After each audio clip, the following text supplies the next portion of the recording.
I am Joy Vernon. I'm the organizer for the Greater Seattle Tarot Meetup. And one of the things about today's topic is it might seem like I picked two kind of random tarot cards, the Five of Cups and the Eight of Cups. But right now, Mars just moved into Scorpio like maybe last week. And so it's in the first decan of Scorpio right now. And Mars is the ruler of that sign, the traditional ruler of the sign of Scorpio, but Mars also rules the first decan of Scorpio.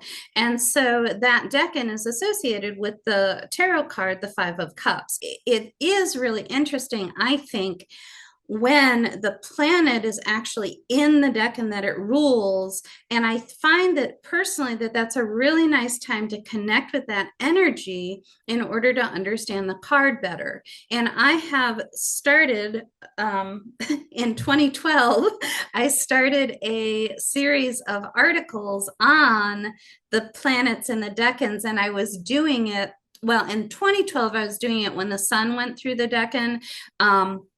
I actually didn't get very far at that point, but then I switched over to waiting until the planet was in the decan, which is a little bit harder. But anyway, I've done probably of the 36, I've maybe done 18 or 20. Those are all, you can find all of those posts on my blog. And I use the category pips and decans. So that's kind of a little bit about what's going on here. Saturn moved into Pisces in March with its retrograde through that first decan of Pisces. It's been there ever since, and is still there and will continue to be there. So yeah, Saturn is also in its own decan right now. Interestingly, Venus is, I think right now in the she rules the second decan of Virgo, and she is in that decan as well, I believe, at this time, but I decided to just stick to the Cups cards. The second decan of Virgo is the Nine of Pentacles. That would be Venus. So if you guys want to work with any of these things right now, those are the three cards that are being actively energized by planetary transits at this time.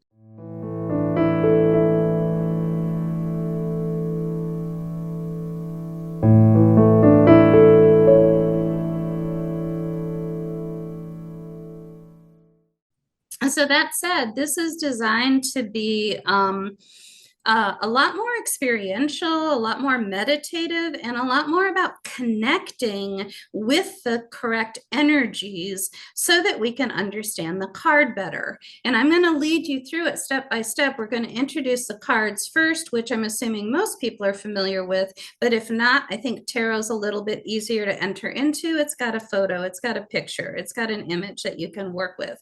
And then from there, we'll learn a little bit about the astrological stuff that's going on, and then we're going to go into a meditation and then have more of a discussion about how all of these things fit together. So that's our plan, and let's get started. Malefics in the Suit of Cups, two timely examples. And those are images there of Mars on the left and Saturn on the right. So here's our agenda. We're going to talk about the Five of Cups first, and then the Eight of Cups. And then I will give the briefest of overviews of the astrological correspondences for the Suit of Cups. Then we're going to go more into a Mars meditation. Well, we'll learn about Mars, then about Saturn. Then we'll go into a Mars meditation and response and a Saturn meditation and response. I do have a kind of a interesting little conclusion that shows another perspective. And I should give a trigger warning. We're dealing with Mars and Saturn. And so those are the heavy hitters. They're the more difficult planets. We're using traditional images and some traditional words that go along with them. And they depict martial things and Saturnine things. And so I don't think anything is too challenging or too difficult, but I did thought it probably reasonable to say that if you're feeling particularly sensitive right now, you might be, you might want to recognize that it's totally fine to leave or step away and come back, or something like that. So starting with the tarot, and this is my primary way of approaching a tarot card. I realized I've been teaching tarot since 1994, and I realized somewhere along the way that whenever I asked people what they saw on a tarot card, they always used emotional words. I feel sad. I feel like this guy's disappointed about something. I feel, and that actually is a really good exercise, but it's not the best way to get an answer from a tarot card when you're trying to do a reading. And so I developed these 5 questions in order to help people look at a card a little bit differently so that they can get better answers when they're doing tarot readings. And so the first question we ask is, who is the character? Then we look at what they're doing, the environment. We look around and see what decorations or symbols are present. And then finally we get to the emotional part, which is very important again, but I want to always save it for last. The first 2, the character and what they're doing, character and action, are the most important things. But these other things are certainly relevant and round out the depiction of the card and the experience of the card. And so what is the mood or atmosphere really gets into how does a card feel. So I want to open this up. This is our first kind of discussion point, and you are welcome to, again, answer these questions on your own, just taking some notes. But what do you guys see in this card? Who wants to speak up first? Who is this character and what are they doing? That's always what we start with. Who is this and what are they doing? Do you mean like, so to me, that character is actually who you're reading for, the querent? Okay, good. Yeah. Yes. And so how And would then, you describe, so, I'm sure that the querent sitting in front of you doesn't have a long black cape, and they probably don't have their head down. What would you say, if this is your querent, what would you say their this is the, experiences right now? yeah. Who are they right now? Well, to me, this is their inner self. That's why the cloak is like wrapped round them. They've got the head down. So this is how they're actually feeling, not what they're actually doing. So, like, sort of, to me, it's like they're feeling sorry for themselves because, things aren't going right. And that's why they're looking to the the cups that are toppled over. They're Okay, not so looking. that's what they're doing. They're Yeah, looking at the cups that are toppled over. yeah. Okay, excellent, good. And then what you said is right on spot with this. So talk more. Keep going with what you were saying.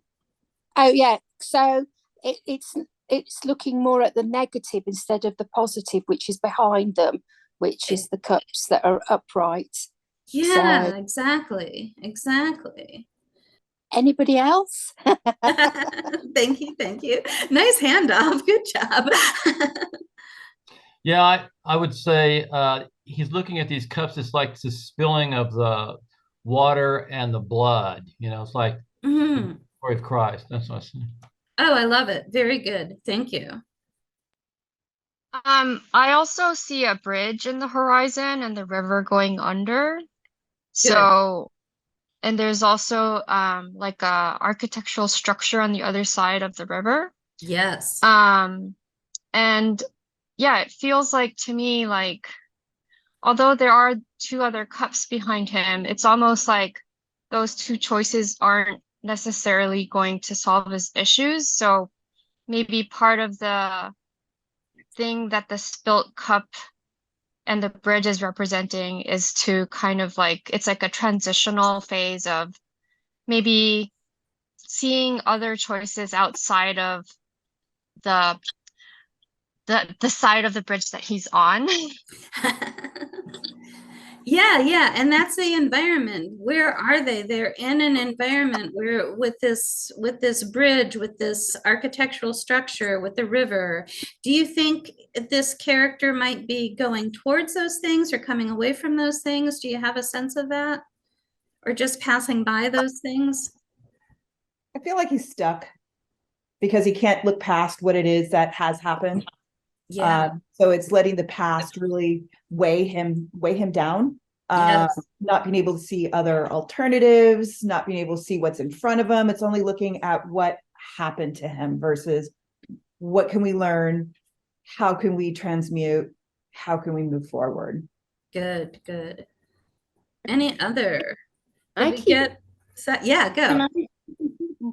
I keep thinking of what popped in my head was water under the bridge. He hasn't come to that point, that saying, which means, it's just let it go, right? It's water under the bridge. Yeah, good. Any other thoughts on this? Yeah, I was just going to say, for me, the fact that the cloak is a black cloak as opposed to the in the 8, which is red, to me, there's some level of ignorance there in the sense that there's something that he doesn't know that he's not yet aware of. Excellent. That would be a symbol. Black as a symbol. The cloak being covered or cloaked is a symbol of ignorance. So cloaked as a symbol of ignorance. Good. Then if you wanted to take a look at it from a numerology perspective, we've got 5s. 5s always indicate challenges. Where are we going? Are we going forward? Or are we going backwards? What are we going to do? And that's that stuck state. What is it? What are we going to do? How are we going to get past it? Excellent. Another good example of a symbol in the card. Symbol, the number 5. Cool.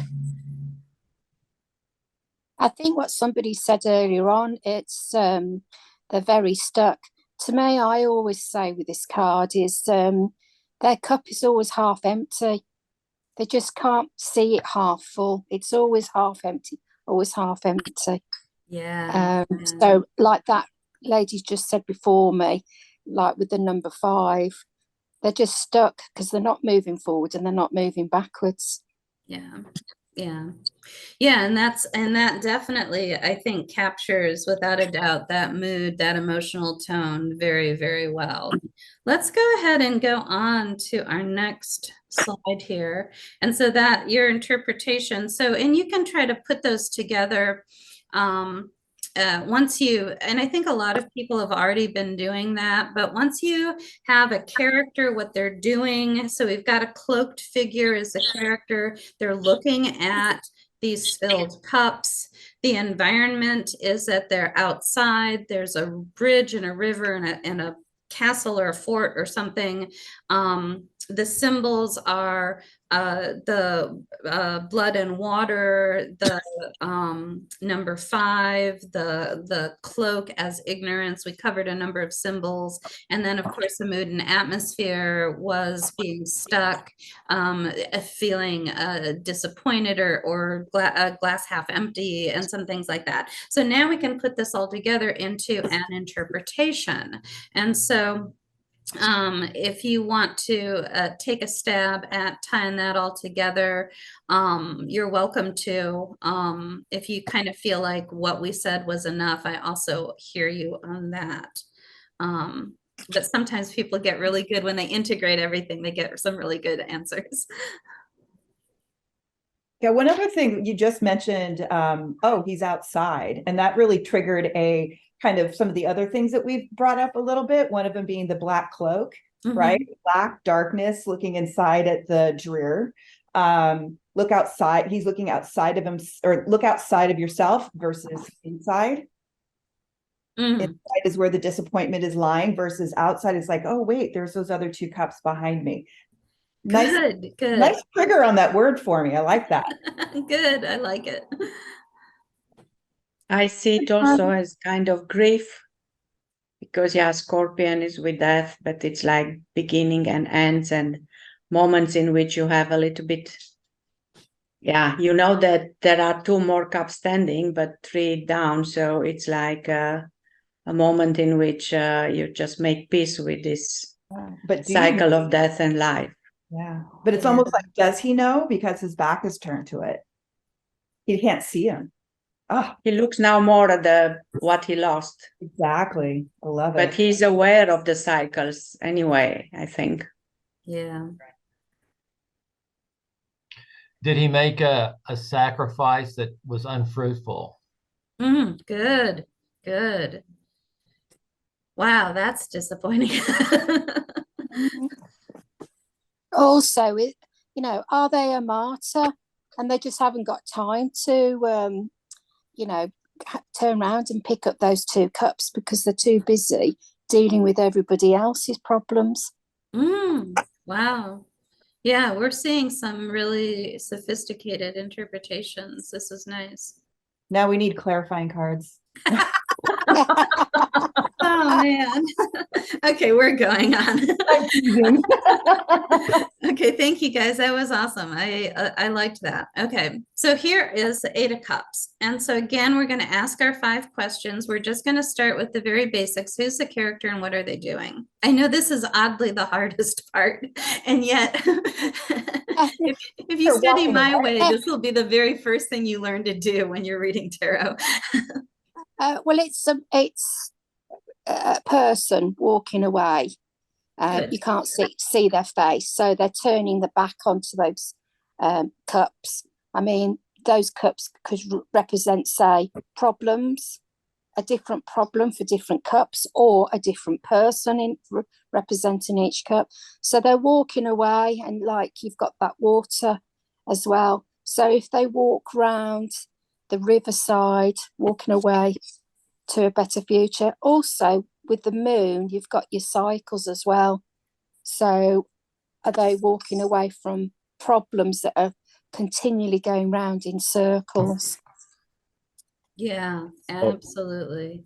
On this card, the person, the individual is in motion, and the water is still, whereas in the 5, the person is still and the water is in motion. So it's almost kind of the opposite of the 5. Excellent. Good. Yeah, and like with the moon. Also, the moon. Oh, sorry. Oh, that's okay. Go for it. Oh, well, I was also looking at the cycle of the moon, and the moon looks like it's waning instead of waxing. So it's like a surrendering or releasing of something or purging. Like it's always like a time of, you're throwing something away or you're cutting it down or Yeah. And where I was going to go with the moon is that even though his eyes are closed, it's also illuminating those 7 cups. So those 7 cups could be representative of fears that we've finally realized are not what it is that we need, want, desire.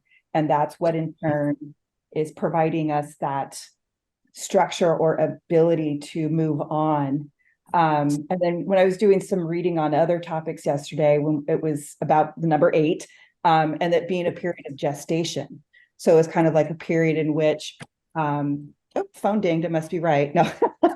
So a period of gestation where we're reevaluating all of those things that we need, want, and desire so that we can get to that next step of wish fulfillment. I also see like he's looking for to find new cups. If I look at the symmetry, there is one missing here in the middle between the 2 and the 1. So he needs one more to continue to build this structure, and it's looking for new experiences, the new cups to bring here maybe. I love it. Excellent. Well, the cups are kind of set up in a pretty stable structure in a lot of ways, whereas in the 5 they're tipped over and not so organized, I guess. Oh, very good point. Yeah, I like that. Yeah, it looks like they're neatly stacked up, and he's just bored with it now and leaving. He's done with that. Excellent. Yeah, or does it represent some sort of security that he's relied upon for a long time that just isn't really working necessarily? It's not that it's a bad thing. Like in the previous card, it was like everyone was saying, it's spilt cups and it's disappointment or despair. This one, it's voluntary, moving away from something that was good, perhaps, or maybe still is, but needing something new. Yeah. So there's a couple things that I haven't heard mentioned yet. First of all, I do want to check the environment. Where are they? Describe this environment and figure out if you can find out where exactly they are. Because we've got, and I'll start, because it was meditating on this that really brought a lot of deep insight into this card. And the post that I have on this one is called, it actually has a slightly different title than some of the others because it's one I did from 2012, but it's called Meditations on the Eight of Cups. He is outdoors. He is where land and sea meet. And there are a lot of really large rocks out there. So try to look past the border of the card. What do you see when you look past that? Where exactly is he?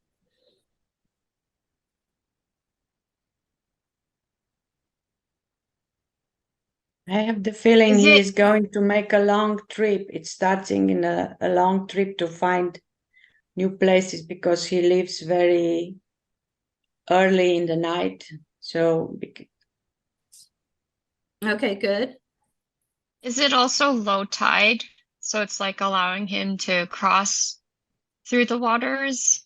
Very good. Yeah, it could be. That's not what I was thinking of, but yeah, I like that interpretation. It does look like you can almost see the water is low and he could have almost come stepping stone across here and kind of found a path onto this area.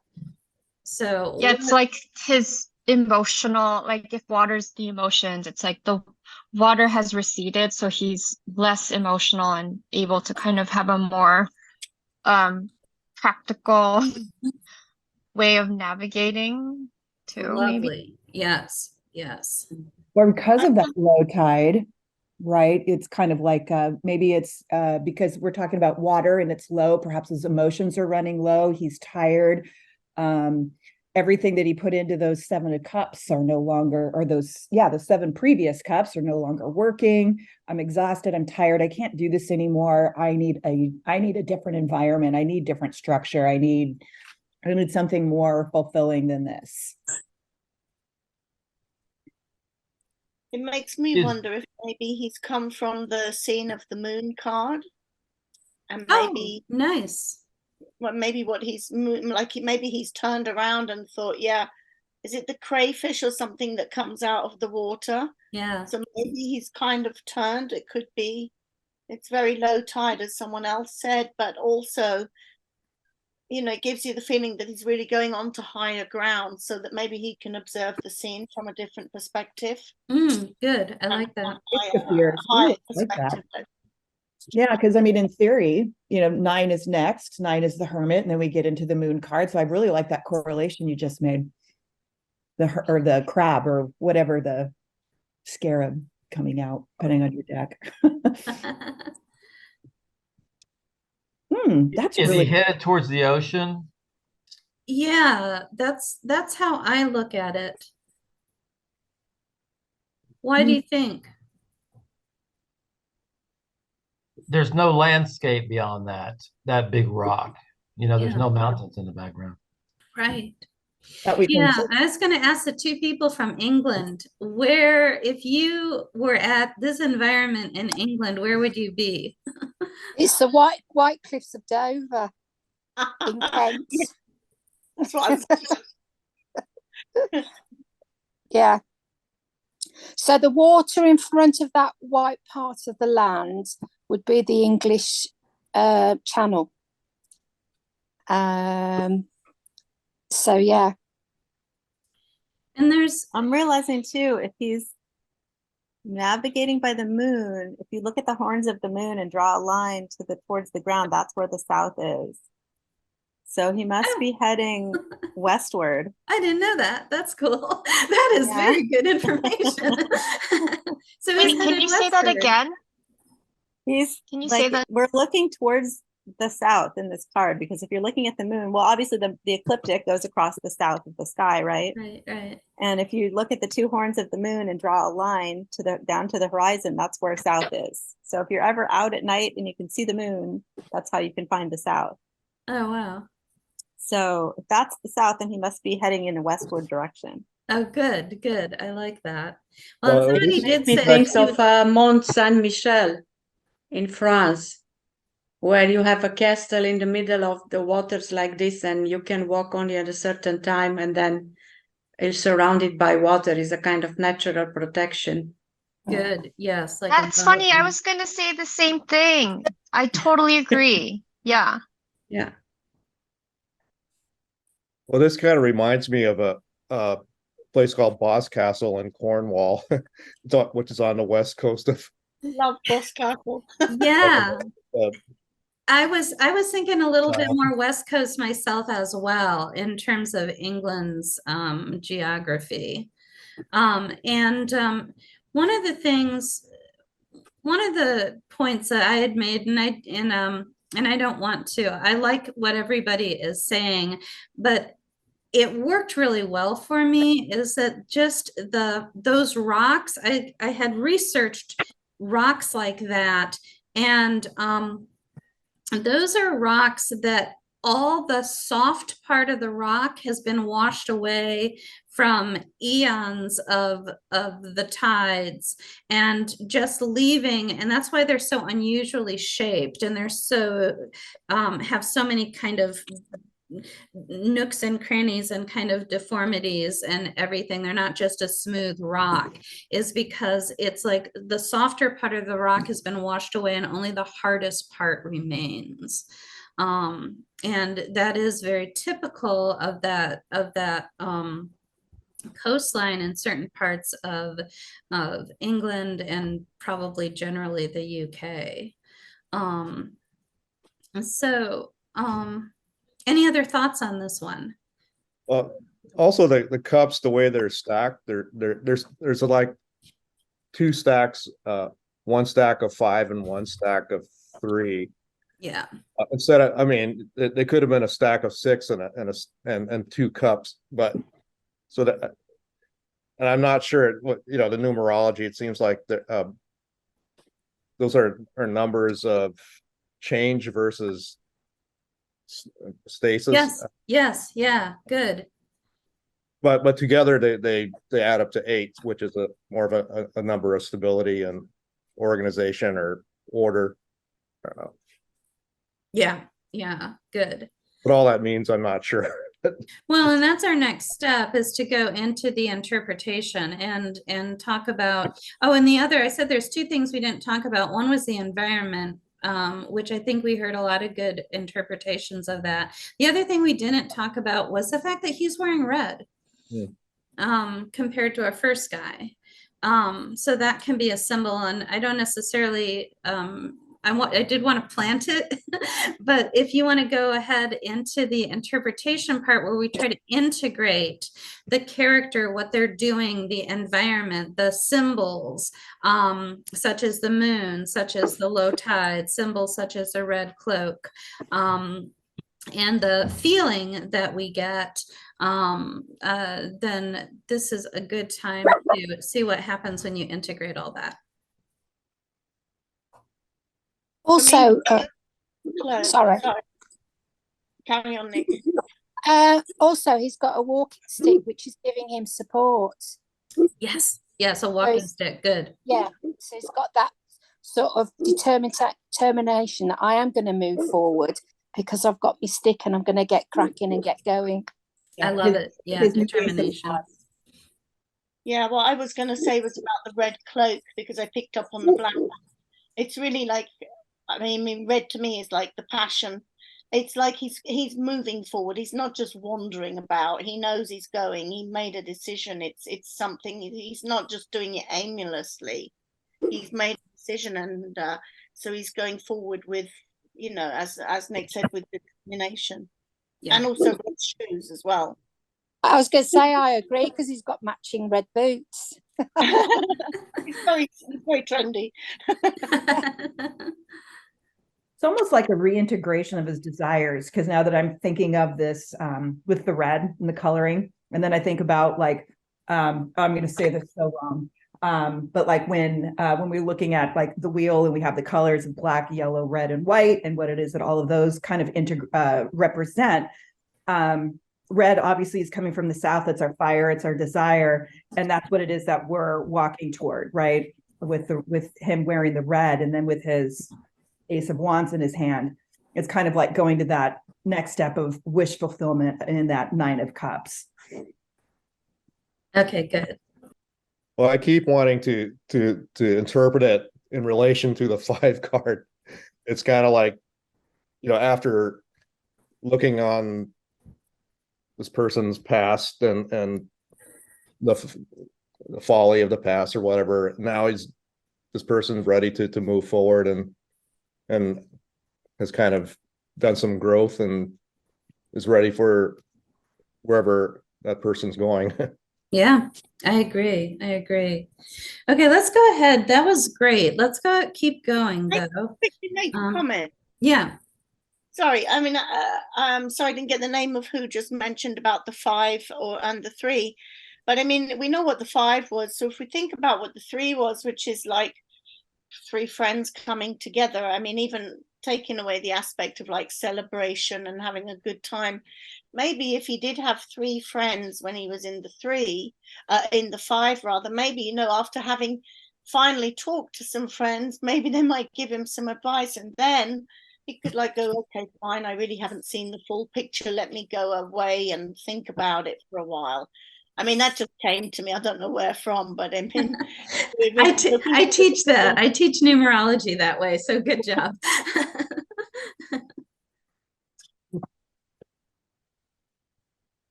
Excellent. Okay. Oh, and there is a chat now. Let me check that. The card of I'm over it. Yeah, definitely. Okay. So, let me see if I can move forward. Here we go.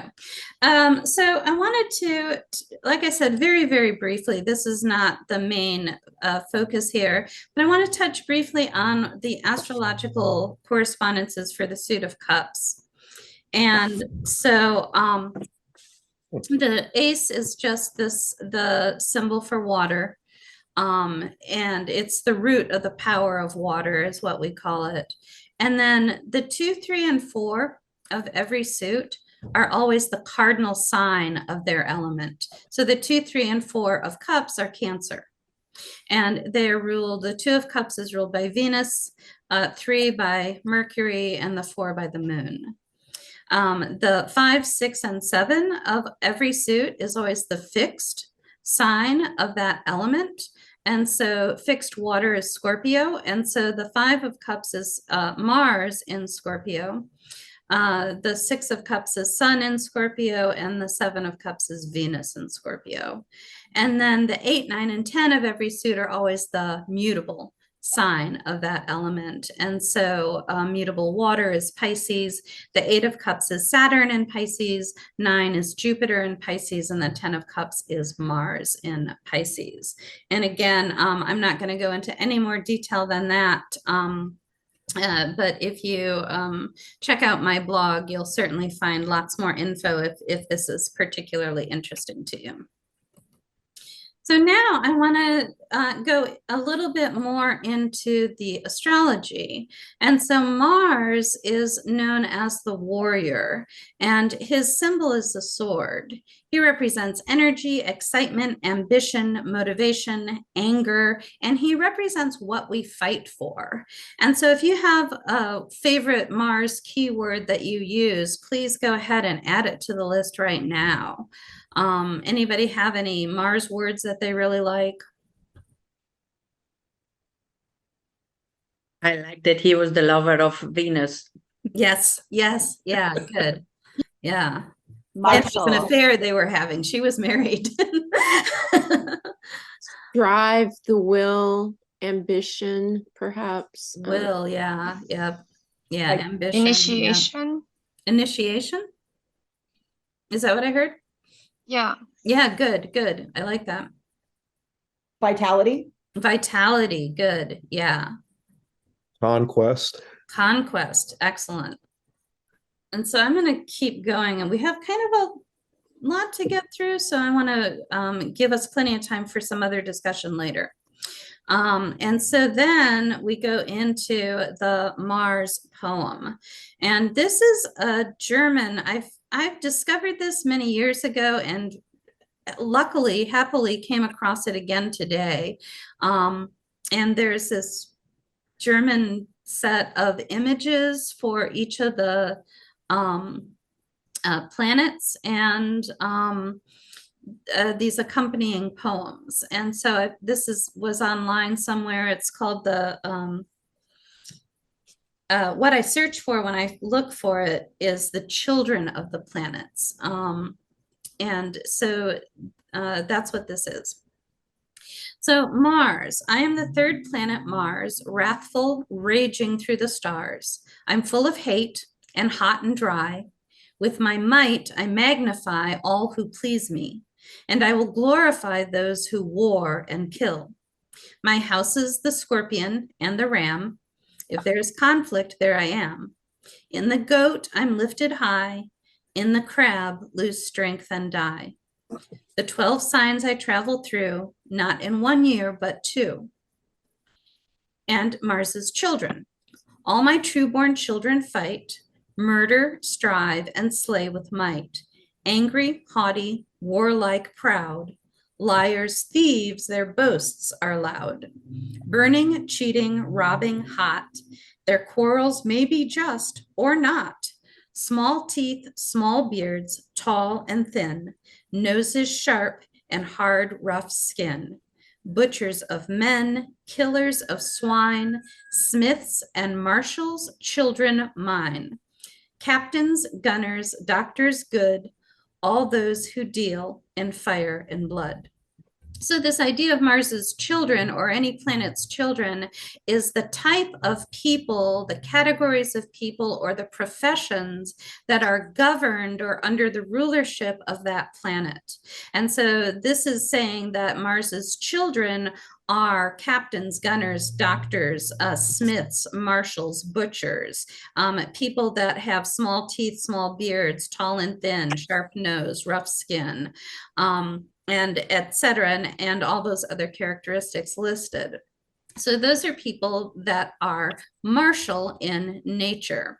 And if you go through like doctors, why would a doctor be martial? Well, if you think about doctor's cut, the symbol for Mars is the sword. And so a surgeon would be a good example of that. I'm going to keep going forward. So now we've got Mars in Scorpio. And so Scorpio is, of course, the scorpion. He is fixed water and ruled by the planet Mars traditionally. The keywords are passionate, transformative, secretive, investigative, intense. What are some other Scorpio keywords that you like? Courageous. Courageous. Death and rebirth. Death and rebirth, absolutely. Brooding. Brooding, yes, the favorite Scorpio keyword.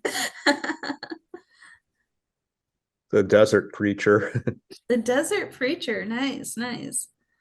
And the images here are taken from various books of hours that represent, that have illustrations for each month. So the two that come up the most often are sowing a field, and that would, I assume, would be like sowing for like winter wheat or like a winter crop or something. And then grapes in vineyards, stomping grapes, basically making wine. I thought that was interesting and wanted to point that out. Any other keywords for Scorpio? Yeah, that he cannot stop himself from biting, even if that means he's going to die. Oh, yeah, yeah, good. That I say that I forget you, but I don't forgive. I forgive or I don't forget. So those two. exactly. Very scorpionic. I like to Yeah. call it, I like to call it the I will show you why I don't like you. Yes, I'm a Scorpio, so I can tease myself. Self-destruction. Self-destruction. Okay. So now we've got Mars ruling the first decan of Scorpio. And so we're going to ask, how does Mars behave in a Scorpio environment? And so we've got Mars is doing double duty here. He's very strong because he's already ruling the sign of Scorpio, and he also rules this decan of Scorpio. And so how does Mars behave in a Scorpio environment? So we've got our warrior, and now we've got this environment of maybe secrecy, maybe Like the ninja. like a ninja. Okay, good. Yes, a secret warrior would be a ninja. Very good. What was it? Stealth. Stealth, yes. What else have we got? Like sniper energy, where Oh, a it's like sniper. Very good. very patient, but like when he pulls the trigger, it's like, he doesn't miss it. Yeah, one shot is all it takes. Yeah, very good. Excellent. It's like everything becomes very intense. There is no trace of pleasure or relaxation. It's just very intense. Yeah. We can I'm like, some of the things that would counteract that are coming later in the talk. So yeah, I'll go ahead and say yes to that. I think that there's a Mars they say when in the Orphic hymn, Mars yields to Venus and to Ceres and to Bacchus. And so he yields to Venus, and the Orphic hymn says he yields to Venus and to Bacchus, to Venus and to Bacchus yields, and gives his and his tools to Ceres. Something like that. Anyway, field rhymes with it, to work the fields or something. So there is a lover aspect to him. I consider it the nighttime Mars. He fights all day, and then he comes home and he drinks and he makes love. And that's that kind of energy. But yeah, in the Scorpio, because Scorpio is the nighttime sign. So that's why I'm hesitant to say that he is so intense that he doesn't have any relationship to others, but I do see where you're going with that. So it's a good thought. I'm just curious. I'm like, but I had one that I thought of when I was trying to work with this is I thought of Mars and Scorpio as being a kind of a hard-boiled detective. You think of that classic image of the detective who really is super alone, very isolated. He does always have a secretary, but she's in a separate office. And then it's always a woman that comes in, and she's very beautiful, and and something horrible is going on, and there is like this tug that he's always interested in her, and yet at the same time he's such a loner, he can't really ever achieve that level of connection. So and I think that is that to me was a real Mars and Scorpio type of energy. Anybody else have any examples? It sounds like a James Bond type of character. Yeah, it can be that too. I think he's a little flashier than Scorpio. The hard-boiled detective is just so understated. And he never has enough money. He can't afford anything. That Like makes Jessica, me think I'm thinking of Jessica Jones. Columbo. And relentless. I don't think they give up very easily. Yeah, doesn't give up very easily. Yeah. And Jessica Jones is a perfect example. Yeah, very good example. There's the old Philip Marlowe character. Yeah, that's really what I'm thinking of. Yeah. Yeah, from this image, it makes me think of Dracula. I mean, the Vlad Tepes, the one in who actually was used to create Dracula. Okay. Yeah, very good. Very good example. Okay, I'm going to go on because we could do this all day, and I want to make sure we have time again for everything. And so Saturn, archetype is the old man. Symbol is the scythe or the hourglass. The keywords, the main keywords are endings, limitations, structure, diligence, strong foundation, roadblocks. And that's just a small representation. What are some other Saturn keywords that you can think of? Bones. Bones. Yep. Bone, skeleton. Yep. Consequences or karma. Yes. Yeah, absolutely. Consequences. Balance. Okay. Do you want to talk about that a little bit? Yeah, because I'm staring at the goat, and the goat is about balance. Okay. Yeah, like climbing. Yeah, time, balance and time, so that you have structure, right, in order to produce what you're wanting to produce. Okay, good. Yeah. Well, and Saturn's exalted in Libra, so absolutely. Patience. Yes, patience. Transactional. It's Do you want to talk about that one a little more? I'm just looking at the image down below. It looks like it's a marketplace or something. So, Right. Yeah. I know I usually think of Mercury for marketplace or buying and selling and things like that. So yeah, I have to admit that I was scratching my head a little bit over this image. They look like they're drinking and celebrating, but at the side, somebody's stabbing. I'm thinking of like the wild Saturnalian, like the Bacchus angle of yes. Saturn, but that doesn't look like a very wild party. Yes, thank you. Yeah, good example. I had not thought of that one. Good example. And for me, it's always the Saturn return, the three important periods in a life: the maiden, the mother, the crone.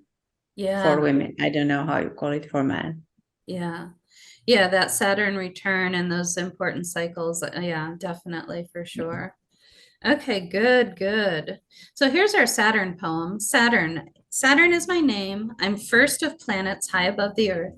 I am by nature dry and cold, and my works are manifold. I and my houses firmly stand, the goat and the waterman. I do much damage by my might, on sea and land by day and night. My exaltation's in the scales, but in the ram my power fails. It's 30 years harsh and malign, ere I come again to the same sign. And his children. My children are vicious, dry, and old, envious, weary, wretched, cold. Deep eyes, hard skin, their beards are small. They're lame, misshapen, depraved withal. Traitorous, brooding, greedy, pale, they often find themselves in jail. They grub the dirt, dig graves, plow land, and foul and stinking clothes they stand, condemned to die or live in sorrow, sweat and strain, note or trouble borrow. Always needy, never free, it's Saturn's children there you see. Okay, so Saturn is in Pisces. And so Saturn does not rule Pisces. There's not a particular relationship with Pisces, except for the fact that Saturn does rule the first decan of Pisces. So Pisces is the fishes. It is mutable water and is ruled by Jupiter. And again, I'm working obviously with the traditional rulers. Pisces is considered spiritual, meditative, enmeshed, boundless, nebulous, And I'll open it up for other Pisces keywords. But first, I'm going to mention that, again, these are from various books of hours. And the Pisces ones typically showed a person next to a fireplace. And this looks more like a poor person to me, warming their hands by a fire. And this does look like a wealthier person that's come home and is sitting more comfortably, taking their shoes off, and has a fire. Seemed like it was maybe even waiting for them.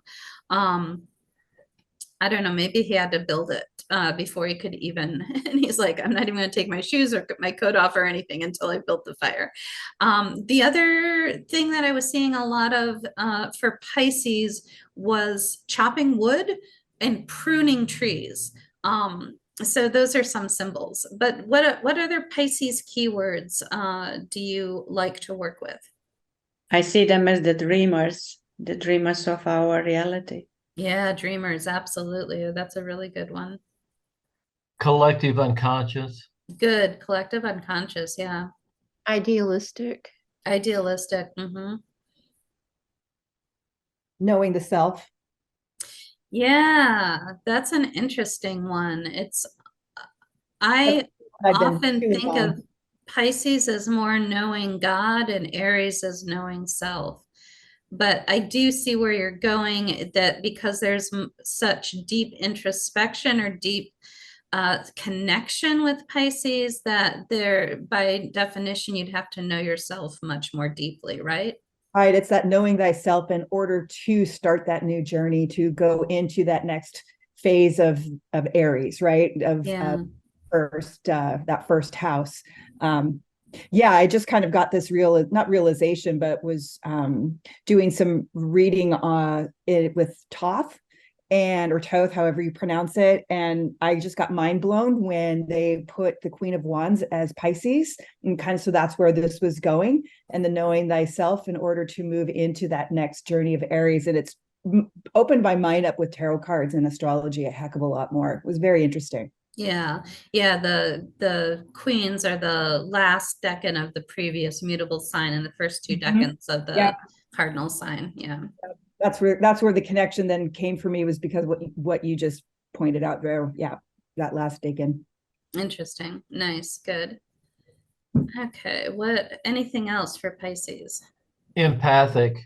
Empathic. Yeah, that's definitely one I use as well. Okay, cool. Let me go ahead and move forward. Okay, so now we've got Saturn, which was our limitations and our boundaries and our structure and our rules and regulations, and Pisces, which was much more empathic and dreamy and intuitive, and all those things that we just talked about, spiritual, meditative. So now, how does Saturn behave in a Pisces environment? He has to bring structure to all this dreamy world. Yep, absolutely. Bring them, grab them, and bring them on Earth. Yeah. It also feels like the cup is Saturn, and then the water or liquid inside is the Pisces. Yeah. It's like a container.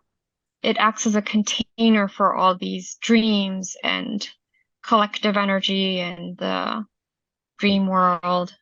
Yeah. I like that. I always say that Saturn in Pisces is trying to find the boundary of the boundless. And I think there can be a certain futility to Saturn in Pisces, but your interpretation is so much more positive. And Saturn can be the boundary. It can hold the whole ocean within its bounds. I'm like, okay, that's nicer. Any other thoughts on Saturn in Pisces? I mean, can it have something to do with dealing with grief? I like that. Very much. That's very deep. Saturnian. Saturn can represent death. Pisces, definitely the idea of death or of grief together without a doubt. I did a talk when Saturn, back in March, probably when Saturn moved into Pisces, I did a talk. It's actually called Stories and Stars. It's on the YouTube channel. And I used the idea of the Fisher King. Well, I used 3 or 4 different stories, and we explored Saturn and Pisces from the perspective of 3 or 4 stories. But yeah, the Fisher King, like deep grief that is so deep it brings about impotence and barrenness. I like that. Okay, so I'm going to keep moving forward because we've got a couple more things here. Okay, so what we're going to do next is I'm taking this, we did this, everybody that has been following that alchemy series is going to recognize this, but I loved the way it worked. And so I wanted to do a little bit more because it's a good way of meditating with some of these ideas. And also it's a good way of meditating in a group. And so we've learned and talked about a bunch of things already, but now let's get into a more meditative state. So we're doing a Lectio Divina process called Oratio. And that means divine reading or study. Lectio Divina means divine reading or study. Oratio means prayer. So Lectio Divina has 4 steps: read or observe, meditate, contemplate, and then pray or respond. We now proceed to step 4, oratio, meaning prayer or response.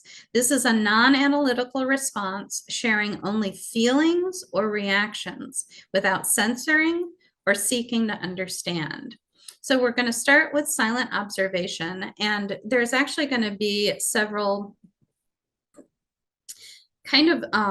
several images that go by, and we'll just kind of watch those silently, and then I'll have another slide that says now I'll have response, and then we'll go into, I think I did 2 images and maybe a minute each that you can have, that you'll look at and respond to. And so so once you see it, you're cued that we're going to be doing the oratio response, it's what do you see or observe in this image? How does it make you feel? What's your experience? You're just using one word or maybe a short phrase, and you can speak that response out loud. There's no discussion. It's just a free flow of short responses among participants. Anyone can speak at any time. Try to wait for a pause, but it is natural and part of the experience if some responses overlap. You can share more than one response, and you can repeat somebody else's response if you feel the same way. So first of all, so how this is going to work here is that we're going to look at another poem. This time we're going to do the Orphic Hymn, and I'm going to read that out loud. Then there will be a series of images that will be silent during. Take some time to observe, and then I'll prompt you with another Lectio Divina slide like this, that now we're going to go into that. And then we'll pull up the first image that I'll have you respond to, one word or a short phrase, and then we'll go into a discussion portion for Mars. Then we'll do the same thing with Saturn. So this is the Orphic Hymn to Mars. And this one always riles me up, so we'll see if I can keep calm during this. Magnanimous, unconquered, boisterous Mars, in darts rejoicing and in bloody wars, fierce and untamed, whose mighty power can make the strongest walls from their foundations shake. Mortal destroying king, defiled with gore, pleased with war's dreadful and tumultuous roar. Thee human blood and swords and spears delight, and the dire ruin of mad savage fight. Stay furious contests and avenging strife, whose works with woe embitter human life. To lovely Venus and to Bacchus yield, to Ceres give the weapons of the field. Encourage peace, to gentle works inclined, and give abundance with benignant mind.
And so now with these next two images, we'll do our oratio response. And you can take a few seconds to just sit with the image and then simply respond with a single word or a short phrase. What do you see? How does it make you feel? What's your experience?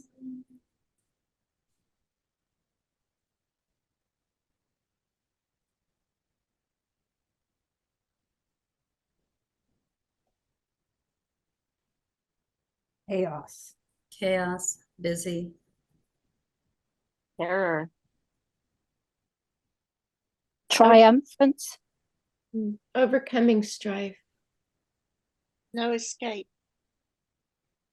Confusion. Loud. Death.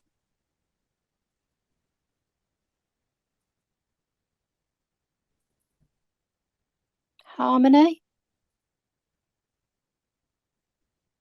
Fire.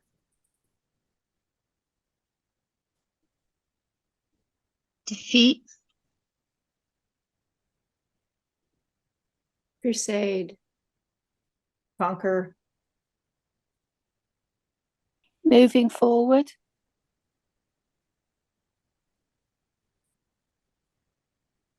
Moving to peace.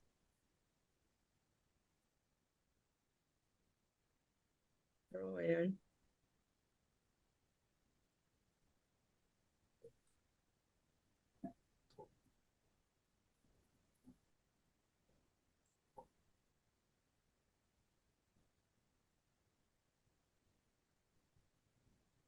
Dog and sheep. Destruction and life.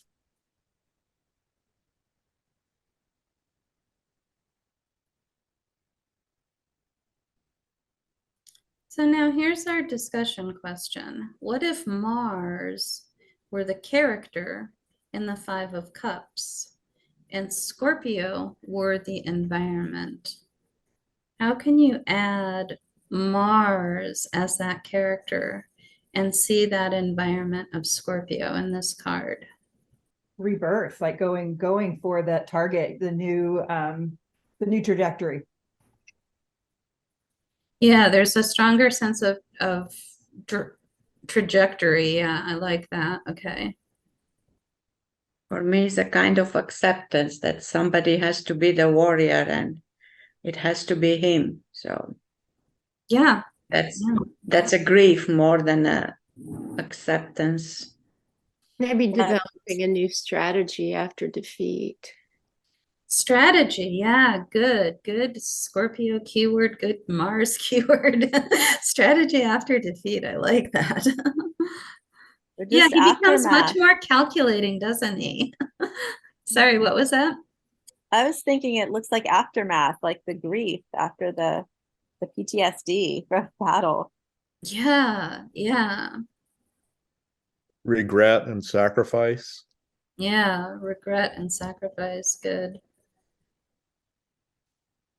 Also, something that I keep thinking about is the sky is gray. So is it gray because of all the smoke from all the warfare weapons they use, or is it gray because it's a cloudy day? But it's like has that sort of murky, cloudy quality. I like that. And thinking of Mars does open that up from just being a gray, cloudy day into, yeah, it could be smoke. There could be a battle going on. He might not be directly involved, but, or there could be an aftermath of something. Yeah, very nice. Forgiveness. Sorry, go ahead. It's forgiveness, seeking forgiveness. Yeah, seeking forgiveness. After the storm, there's calm. Yeah, there you go. I think part of my Philip Marlowe hard-boiled detective type of thoughts with this is yeah, this idea that this is not my duty to sit down and Two of Cups it. It's not my duty to sit back and relax and have a drink. It's my duty to deal with the things that are going wrong, the things that have been destroyed. That's my obligation, and that's what I need to work on. That's my role in life. It's the warrior contemplates his or her own destruction as well as the destruction of others. Yeah. For that. It looks like too in the larger picture that just like there's a bridge to be crossed once you've looked at this blood that's been spilled to go back home, to go over these emotions from what's happened. Lovely. Yeah. But that bridge to back home it's the way to that bridge is not clear. It's hard to find. Yeah. But it's still in the picture. Mhm. Right. It's in the realm of possibility. Yes. This grief and sadness that you can clearly see in this, it really makes me think of what I said before, is that if we're talking about war, there's no winners really. Of course, there's one that's defeated and one that defeats, but they're not really winners. Yeah. Okay, very good. We're gonna go on.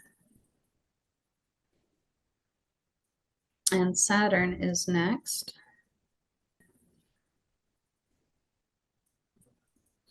Okay, Orphic Hymn to Saturn. Ethereal Father, mighty Titan, hear, great fire of gods and men whom all revere, endued with various counsel, pure and strong, to whom perfection and decrease belong. Consumed by thee, all forms that hourly die, by thee restored, their former place supply. The world immense in everlasting chains, strong and ineffable thy power contains. Father of vast eternity, divine, almighty Saturn, various speech is thine. Blossom of earth and of the starry skies, husband of Rhea and Prometheus' wife.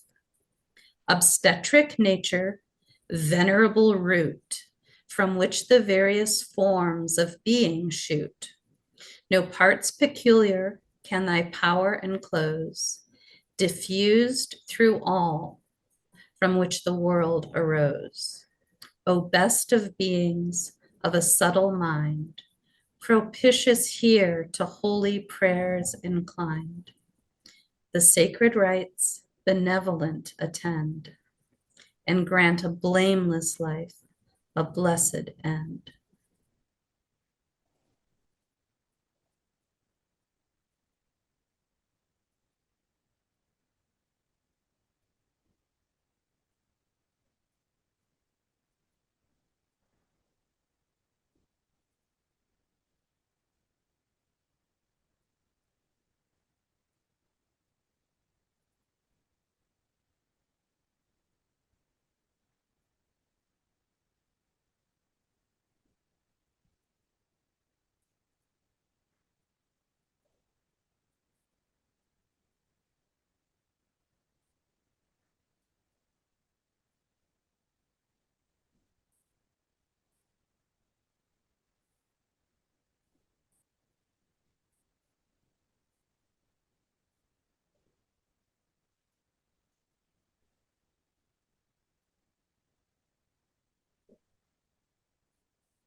And so again, we'll go into 2 images, a minute on each. Observe for a few seconds, and then share with that one word or short phrase your response. What do you see? How does it make you feel? What's your experience? Anything that you want to share about the image.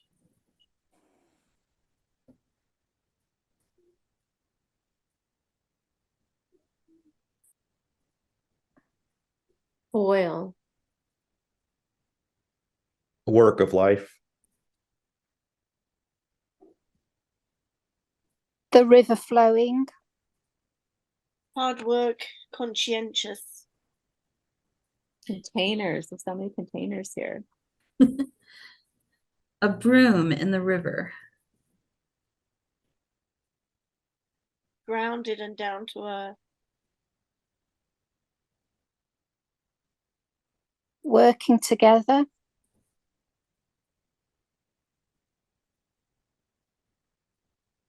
Labor. Harvest.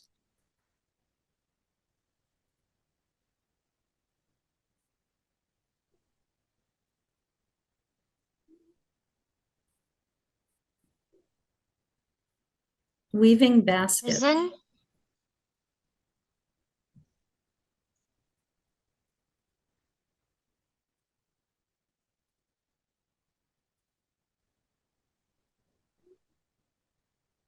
Punishment. Consequences. Death.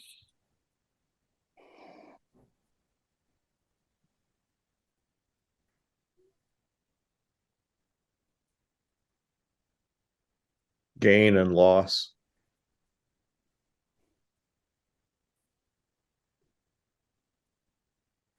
Consequences for actions. The lame.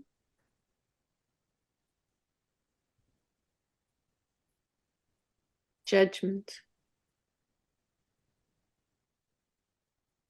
Effort.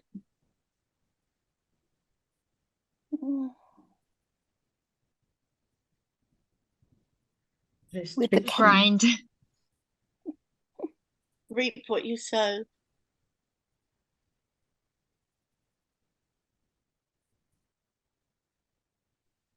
And so now our next discussion question. What if Saturn were the character in the 8 of Cups and Pisces were the environment?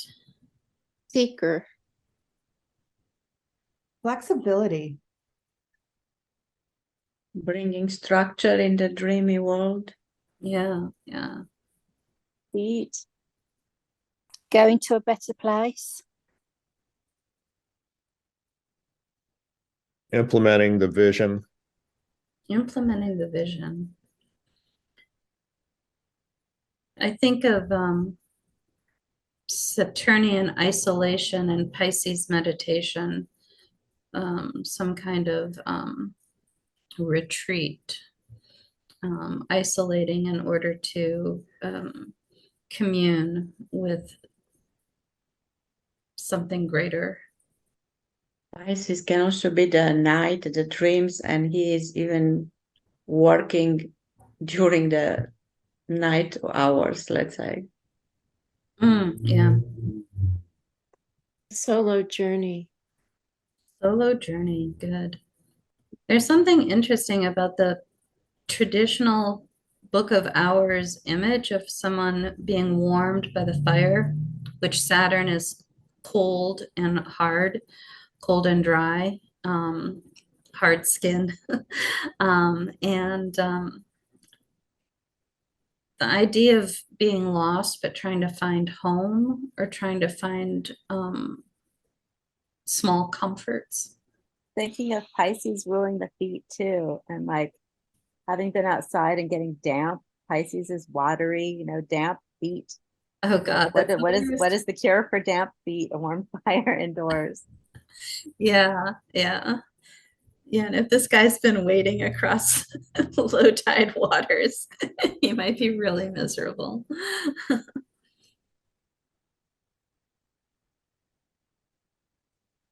I guess Pisces could be the end of the journey as well. Kind of reaching limits. That's the one thing Saturn and Pisces really have in common, is being the outer reach, the outer limit. Yeah, and Pisces is an end of a cycle, the astrological year, no? So then it starts again. You know, the Aquarius image caught my eye, which of course Aquarius precedes Pisces, and it kind of is like that rest that you get when you've just had a big job to do.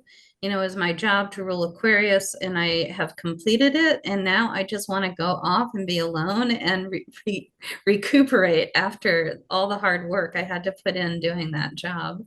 Yeah, he has to, maybe he had to fill up all these cups here with water, and in Aquarius, and now he's out of water. He needs to look for more. And so that's the overall thing that I had. I do have like a couple concluding slides, but before we go into that, I just wanted to ask if there was, any thoughts, or was this useful? Did you find that this was a really nice, I think to me, it's a really nice way of getting into the astrological correspondences for the cards and opening up some fresh meanings. What do you guys think? Yes, Me, definitely. fantastic. Yeah, thank you. Yeah. Really, Yeah, I love it. Yes. exactly where I am today as well, with this 8 of Cups on something that was 5 of Cups before. So very synchronistic for me. Nice. Thank you. Yeah, I really love it. Awesome. So the last thing that I kind of want to leave you with is food for thought. We talked about the Malefics.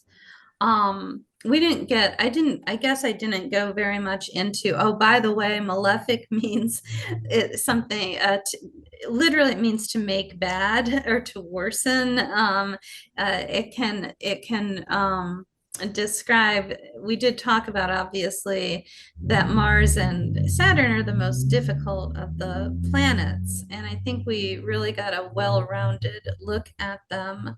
But here's your food for thought, is that in the Suit of Cups, Malefics rule 3 of the cards: the 5 of Cups, Mars; the 8 of Cups, Saturn; and then the 10 of Cups, which is Mars and Pisces.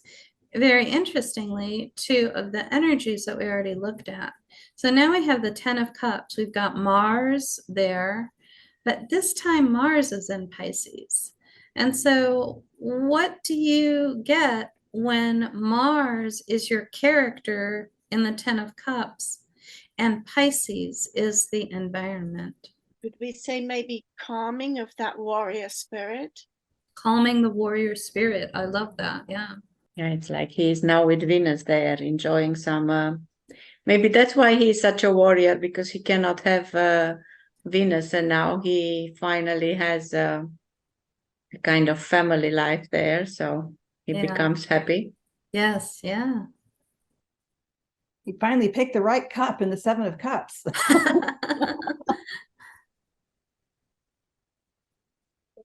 It's kind of like persistence with goals or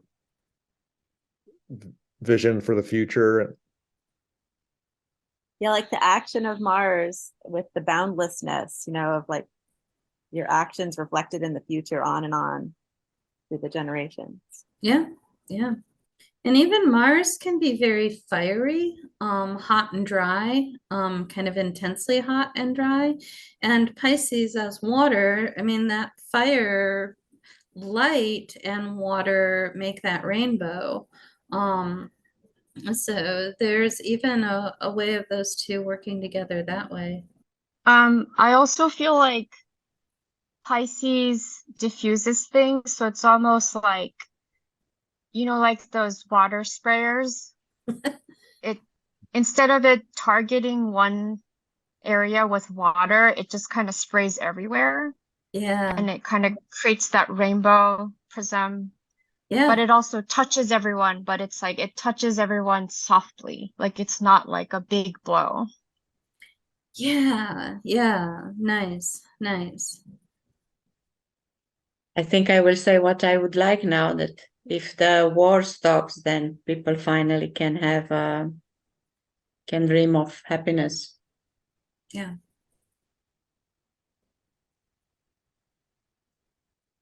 And that image on the left, the warrior is contained in water, surrounded by water. Yeah. Yeah, it's like the Ten of Cups is what the warrior is fighting for. Or with the water, the couple are like looking at the flow of the river, isn't it? It's calm, it's a lovely flow.